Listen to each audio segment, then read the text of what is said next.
Iniciem aquesta campanya conjuntament Medi Ambient i la policia, d'una manera transversal amb equip, per reduir i intentar evitar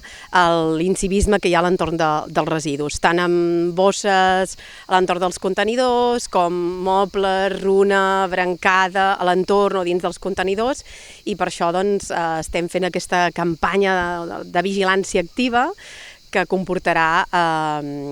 passades de les patrulles, també comportarà algunes vigilàncies estàtiques i la col·laboració també amb els serveis de medi ambient i de neteja per obrir les bosses i poder després fer el procés d'investigació i identificació dels infractors. També tindrem el dron que ens ajudarà a identificar aquestes infraccions.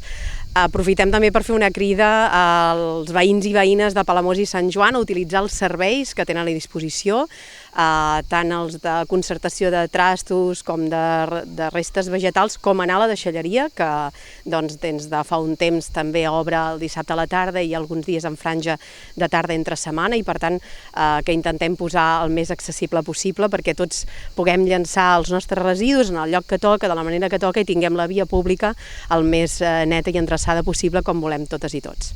Des de la policia local, una de les tasques que tenim encomanades és el compliment de les ordenances municipals, una d'elles és la de recollida de residus, i des de fa temps s'està treballant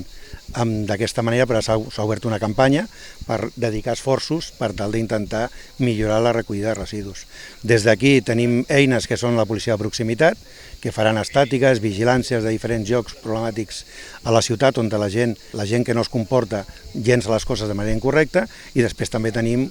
com mitjà tècnic un dron amb el que, a més de participar en recerca de persones, temes delinqüencials, temes de seguretat ciutadana, participarà en el compliment de les ordenances, que serà controlar els contenidors per evitar que hi hagin llançaments de mobiliari, de rentadores, i que realment aquest tant per cent petit de la ciutadania que està deixant camp brut al carrer, que realment premiem una mica aquells que realment ho estan fent bé. I crec que la millor manera és poder-ho treballar i descobrir quines són les persones que ho estan fent de manera incorrecta. Altra de les mesures que farem també seria el tema de l'obertura de bosses d'escombraries, d'aquelles que realment veiem que per la forma de reciclar o per el lloc on s'han llançat no s'ha fet correctament. Intentarem identificar la persona que està darrere i de la mateixa manera fer la denúncia per ordenances, com es faria com si la veiéssim nosaltres quan llença aquest producte.